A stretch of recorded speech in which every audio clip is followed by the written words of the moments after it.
Salut à toutes et à tous et bienvenue dans cette nouvelle vidéo. Comment faire en sorte que les intelligences artificielles deviennent les meilleurs amis des développeurs?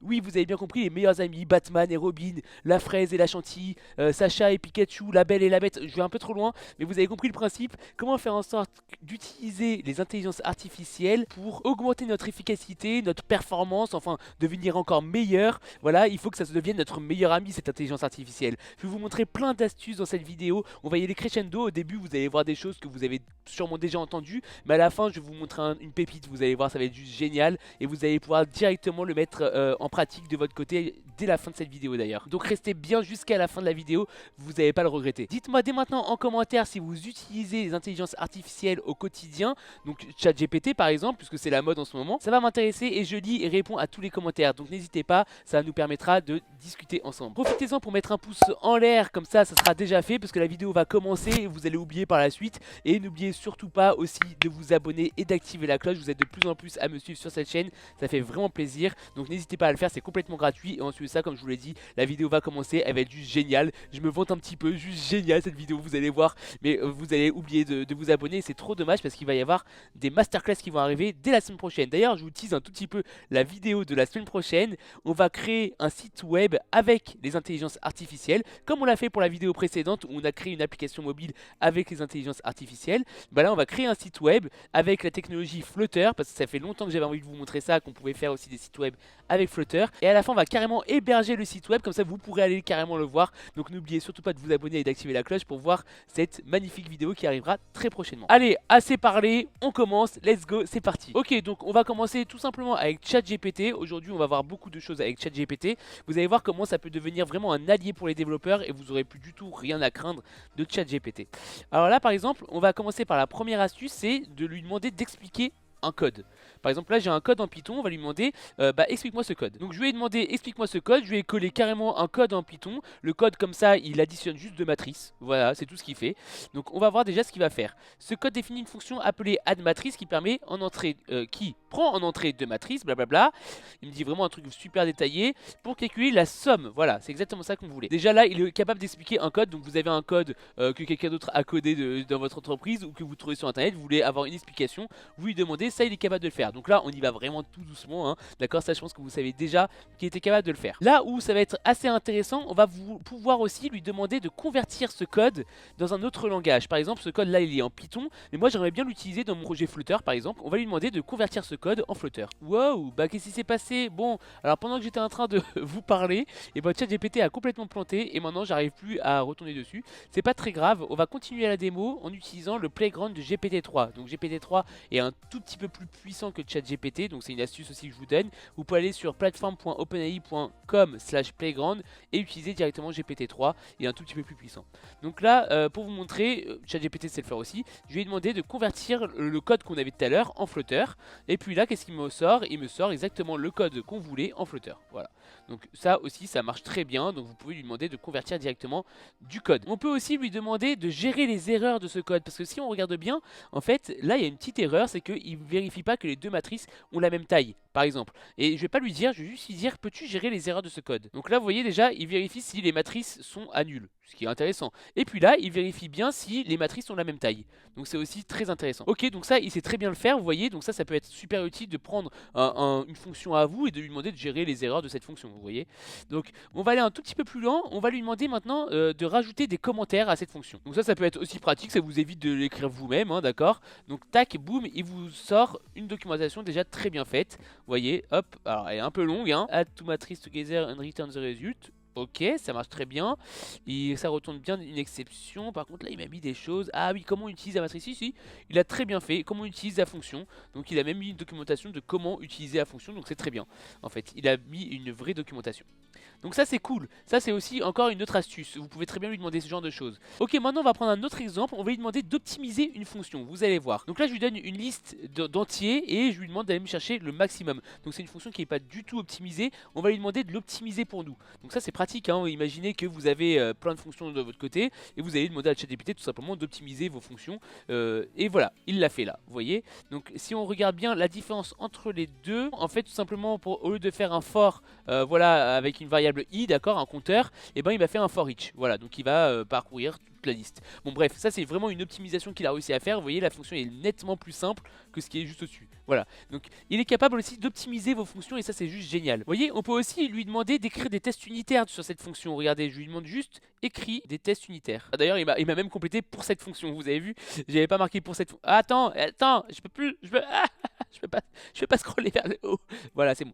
Et j'avais pas écrit pour cette fonction et là il est en train de me l'écrire. Il a envie de scroller. Excuse-moi, je te laisse finir. Et puis là, il est en train de m'écrire plein de tests unitaires pour cette fonction. Donc voilà, bon là il suffit juste de lui demander de continuer, hein, comme pour ChatGPT, c'est pas très grave. Mais vous voyez, il est capable de m'écrire plein de tests unitaires pour cette fonction. Et donc ça c'est génial, vous avez juste à les copier-coller, vos tests unitaires. Ils sont faits. Donc vous pouvez gagner énormément de temps avec ça. Ok, maintenant on level up et je vais vous montrer quelque chose d'incroyable. C'est qu'il va pouvoir carrément nous convertir un JSON, d'accord, en classe. Vous allez voir, ça c'est un gain de temps énorme pour les développeurs. Voilà, ici j'ai un JSON de recette de cuisine, d'accord, avec un nom, des ingrédients, des instructions pour la recette, le temps de préparation, le temps de cuisson et le temps total. Voilà, donc je vais copier ça et je vais lui demander du coup de me générer mes classes. Ok, donc c'est parti, je lui dis écris-moi les classes Flutter à partir de ce JSON. Donc je lui mets mon JSON que je vous ai déjà montré et je fais submit. Et c'est parti, il y va, il me fait une classe recette en Flutter, donc c'est très bien. Ah, je peux pas scroller vers le haut. Donc il fait bien une classe recette avec des ingrédients, des instructions, le temps de préparation, il me le formate bien en plus de ça, temps de cuisson, temps total et il me met le constructeur. Par contre, il m'a pas mis le parsing. Ok, tu ne m'as pas mis le parsing, je vais lui dire. Submit, tu ne m'as pas mis le parsing JSON dans la classe. Donc là, il me remet la classe, ok. Et puis là, il met bien le parsing. Voilà, le from JSON, donc pour convertir bien sûr le JSON en classe, voilà tout simplement. Donc là la classe elle est là, donc c'est nickel. Et ben c'est parfait, écoutez, et donc du coup j'ai plus qu'à prendre ce truc là, le mettre dans mon code et puis du coup ça va marcher, j'aurai des classes recettes. On peut aussi lui demander de générer un jeu de données pour la classe de recettes par exemple. Imaginons que vous travaillez en même temps que le back-end, et bien le back-end est en train de développer le truc, vous n'avez pas besoin de l'attendre, vous demandez à ChatGPT ou voilà à GPT-3 de vous générer du coup ce code là, et ben il va vous générer un jeu de données, voilà. Et vous voyez ça marche plutôt bien, là il m'a donné directement un JSON avec du coup un nom, des ingrédients, des instructions, je peux lui demander de continuer. Alors c'est chiant à chaque fois de lui demander de continuer, je suis d'accord avec vous, vous pouvez très bien aller sur le côté, alors non pas ici, presque ici. Non, pas ici. Alors c'est parce qu'en fait j'ai zoomé. Alors si je vous fais commande moins, voilà, vous l'avez ici. Et vous pouvez très bien lui donner un nombre de tokens par ici, normalement, max length, là. Voilà, vous pouvez aller jusqu'à 4000 tokens, vous voyez. Hop, c'est bon, il y va, voilà, 4000 tokens. Et si là je lui mets continue, ça devrait aller beaucoup mieux. Il devrait me donner du coup jusqu'à 4000 tokens, donc tout mon JSON. Si le JSON vous plaît pas, vous pouvez aussi donner un jeu de données, mais en Flutter ou dans le langage que vous voulez. Hein. Donne-moi un jeu de données en Flutter en utilisant la classe Recipe. Et voilà, là il me donne carrément un jeu de données avec ma classe Recipe, comme ça m'évite de prendre un JSON. J'ai qu'à dire que mon parsing, j'en suis sûr qu'il fonctionne. Et puis voilà, j'ai directement mon jeu de données, je le copie-colle et je peux très bien jouer avec. Donc ça peut vous faire gagner énormément de temps. Maintenant je peux aller beaucoup plus loin, je peux lui demander de générer des algorithmes. Par exemple là j'ai des recettes et je peux lui demander donne-moi une fonction qui permet de me donner toutes les recettes qui prennent moins de 50 minutes. Et voilà, je lui ai demandé et puis là il va me faire une fonction get recette moins de 50 minutes et puis tout simplement il va me donner une liste de recettes et il va prendre le temps total inférieur ou égal à 50, c'est exactement ça. Je peux même aller beaucoup plus loin, je peux lui donner une liste de recettes en paramètres et lui demander de me donner les ingrédients qu'ils ont en commun. Et c'est parti, je lui demande ça et vous voyez ça me répond instant, il y arrive. Tac tac tac tac tac, boum boum boum boum boum, bim bim bim bim bim. Ingrédients en commun, c'est bien ça. S'il contient l'ingrédient, boum boum boum. Et il me renvoie, il me l'ajoute et c'est bon, il me renvoie bien le truc. Ok, c'est nickel, ça marche aussi. Donc vous voyez, vous pouvez vraiment aller beaucoup plus loin et lui demander des algorithmes beaucoup plus complexes et gagner beaucoup de temps de votre côté. Ce que je vais faire, c'est que je vais carrément lui demander des exemples d'utilisation de cette fonction. Premier exemple, trouver les ingrédients communs à 2 recettes. Ok, trouver les ingrédients communs à 3 recettes. Bon, il me donne carrément des petits trucs.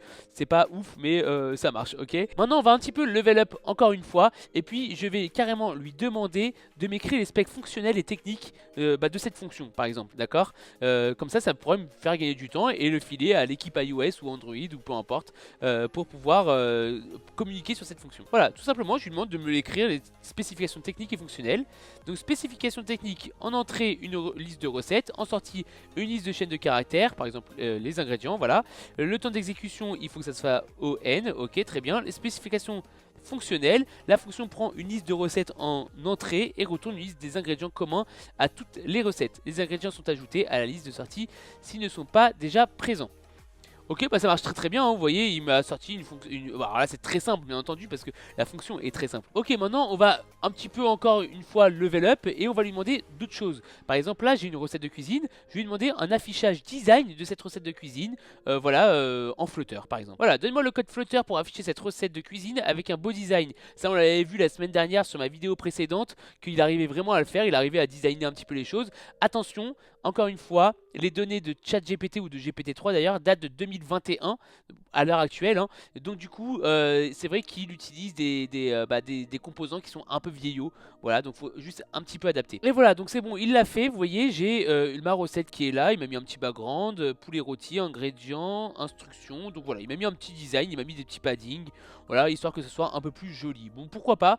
Voilà, il est capable de faire ce genre de choses. Ça vous donne une première base et après vous allez beaucoup plus loin bien sûr pour faire quelque chose encore plus joli, hein. Ok, on va aller plus loin maintenant. J'ai un code par exemple avec plein de to-do à l'intérieur, des choses que je n'ai pas encore codées, et je vais carrément lui demander de me coder du coup ce code qui me manque. Donc voilà, je lui dis peux-tu me compléter les to-do. Donc là j'ai une fonction qui add, donc j'ai un premier entier, un deuxième entier. L'idée c'est de faire une addition tout simplement. Là j'ai une soustraction et puis là j'ai carrément un modulo. On va voir s'il va réussir à comprendre tout ce que je vais lui demander. Là je vais pas donner beaucoup d'informations, hein, mis à part le nom de la fonction. Donc là il a bien compris le add, il me fait first plus seconde, ça c'est bon. Il a bien compris le less, first moins seconde, ça c'est bon aussi. Et il a bien compris le modulo parce qu'il me fait value modulo, modulo, voilà. Donc vous voyez, les to-do il est capable de les faire. Je peux très bien avoir une fonction beaucoup plus complexe. Là je lui dis find max value, voilà, avec une to-do. On va voir ce qu'il arrive à me faire. Je lui ai même pas demandé de remplacer la to-do, hein. Je lui ai mis ma fonction, mais il récupère ma requête d'avant. Donc là c'est bon, il a réussi, vous voyez, il arrive très bien à le faire. Maintenant on va essayer d'aller encore un tout petit peu plus loin. On va dire que j'ai une fonction qui a une erreur à l'intérieur. J'ai du code, il y a une erreur à l'intérieur, et j'arrive pas à trouver c'est quoi cette erreur. D'accord? Et bon je vais lui demander de me trouver l'erreur. Ok, je lui dis qu'il y a une erreur dans cette fonction. Voilà, donc la fonction, bon on s'en fout, super fonction que je l'ai appelée, mais elle prend en gros la première valeur de mon tableau, d'accord? Et elle va compter combien j'ai d'occurrences de cette valeur dans mon tableau, dans ma liste. Ok? Et en fait l'erreur, on le voit bien, hein, c'est ici. Je prends la première valeur, mais si le tableau est vide, ça crache. Voilà. Donc on va voir s'il va réussir à la trouver. Il n'a pas réussi à trouver l'erreur. Ce que je vais faire, c'est que je vais aller demander à ChatGPT. C'est bizarre, hein, mais normalement il est censé savoir. Et non, ce n'est toujours pas ça. Il n'a pas trouvé l'erreur. Là, il n'y arrive pas. Je vais lui demander la fonction crash à ChatGPT. Et ben voilà, il a réussi ChatGPT. Il est possible que la fonction crash en cas d'exécution sur une liste vide. Pour éviter ce crash, il est recommandé d'ajouter une vérification de la longueur de la liste. Et là, il me donne la correction de du coup ma fonction. Et c'est bon, c'est ça. Voilà, return 0, vous voyez. Values is empty, c'est tout ce que je voulais. C'est tout ce que je voulais. Bon, vous voyez, alors je sais pas pourquoi le grand frère de ChatGPT n'a pas réussi. Hein, parce que ChatGPT a réussi. Donc je pense que le grand frère ici, il est dans les choux. Mon problème avec la fonction crash, je lui ai dit la même chose, mais il m'a dit de trouver par moi-même. Mais en tous les cas, vous voyez, ce que je voulais vous montrer, c'est que ChatGPT est capable de le faire. Voilà, ChatGPT est capable de trouver les erreurs de votre code. Et voilà, je vous ai montré énormément de choses que vous pouvez faire avec ChatGPT ou GPT-3. Hein. C'est à peu près la même chose. Je sais pas pourquoi GPT-3 a pété un câble à la fin là, mais c'est pas très grave. Là, la vidéo n'est pas terminée. Je vais vous montrer des choses beaucoup plus puissantes qu'on peut faire avec ChatGPT. Donc restez bien là. Mais juste une petite parenthèse, vous pouvez aussi carrément aller lui demander des choses beaucoup plus complexes comme des animations. Ça peut prendre énormément de temps de faire des animations. Il n'y a pas longtemps, je lui ai demandé de me faire une animation qui pour moi allait me prendre environ 1 heure à développer. Lui il m'a sorti le code en 5 minutes, j'ai juste dû l'adapter, ça a pris 5 minutes de plus. Allez, en 15 minutes l'animation était faite quoi. 5 plus 5 ça fait 10, donc c'est bizarre mon calcul. Bref, vous avez compris. Donc ça peut vraiment vous faire gagner énormément de temps. Il faut que ChatGPT devienne votre allié. Un autre truc que je vous ai pas dit mais qui est assez connu, c'est que pour que ChatGPT vous donne des réponses encore plus fiable, mettez-le dans un contexte. Vous pouvez très bien lui dire au tout début, mets-toi dans le contexte que tu es un développeur Flutter par exemple.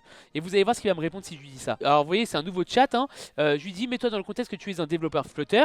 Ok, je suis un développeur Flutter, comment puis-je vous aider? Et à partir de là, vous pouvez carrément lui demander n'importe quoi en Flutter. Il va réussir à peu près à vous répondre correctement. Pourquoi faire ça? Et bien tout simplement, n'oubliez pas que ChatGPT ou GPT-3 ou une intelligence artificielle, c'est un nuage de points, il y a plein de neurones, d'accord?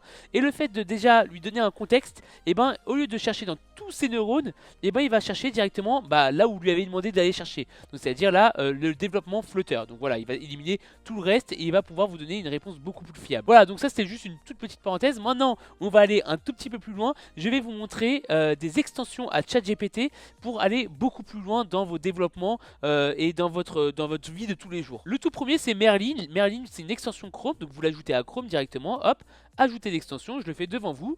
Et puis en fait, ça va vous permettre de prendre n'importe quoi dans votre navigateur, vous faire commande M et puis demander à ChatGPT quelque chose. Regardez, on va faire une petite démo. Ok, par exemple, là je suis sur Stack Overflow, il y a quelqu'un qui a un problème sur un request focus. J'ai pas trop lu le truc, hein, peu importe.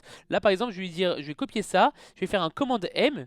Et puis là, vous voyez, Merlin a démarré. Il m'a mis une petite pop-up, donc je peux le démarrer de n'importe où avec un commande M simplement. Et je peux poser des questions à Stack Overflow. Your selected context is copied below. Donc là, j'ai ce truc-là.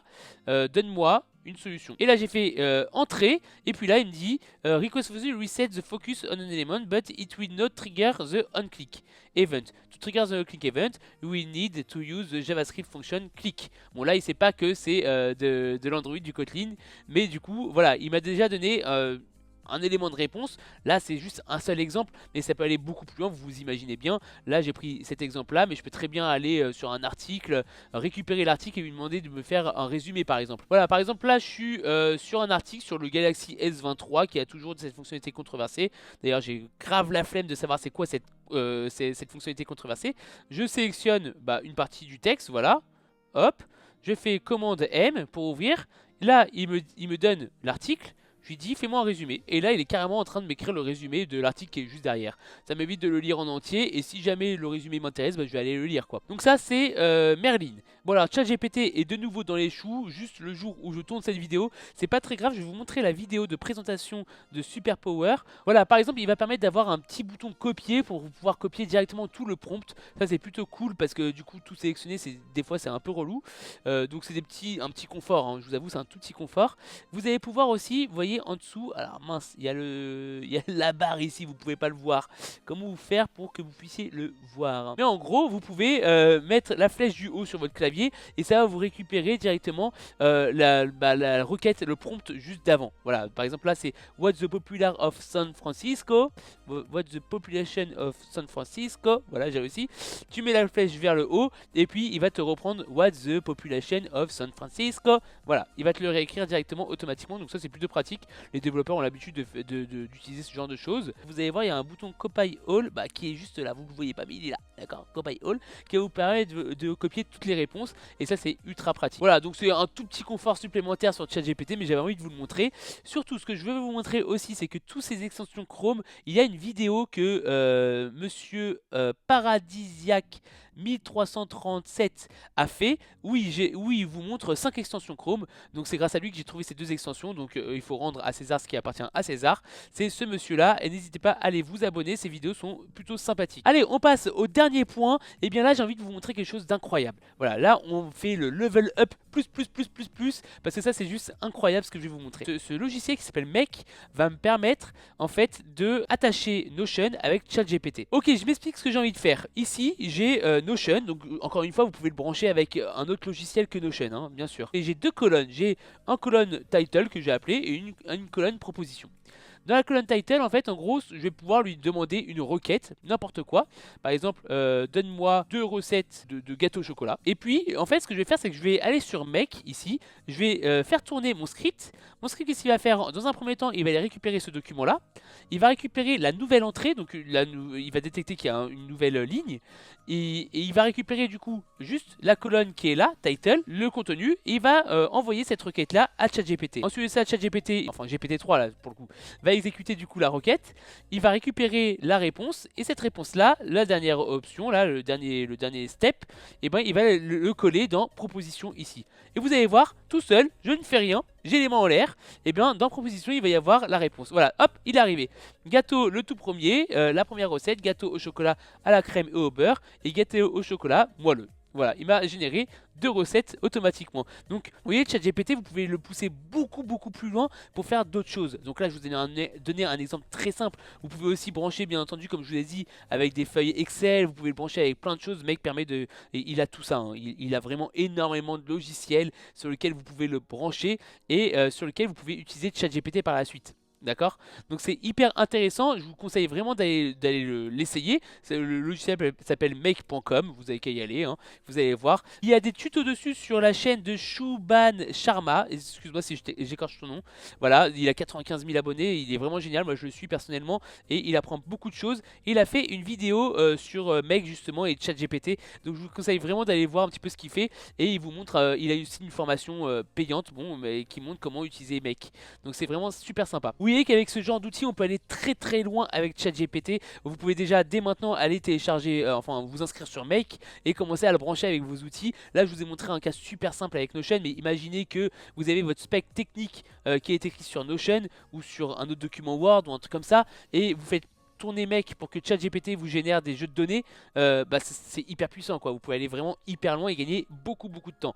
Donc je peux vous laisser imaginer tout ce que vous pouvez faire et aller directement là maintenant, aller l'essayer juste après cette vidéo. Vous allez voir, vous n'allez pas le regretter. Cette vidéo était un peu longue, on a vu beaucoup de choses. Voilà, n'hésitez pas à le revoir encore une fois parce que c'est vrai qu'il y a énormément de choses dans la vidéo.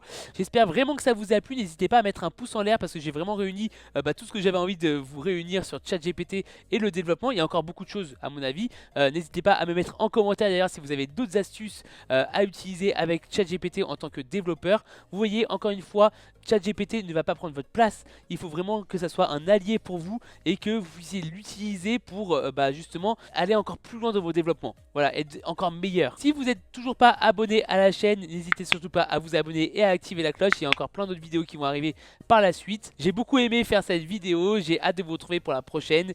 Je vous dis à très vite. Ciao.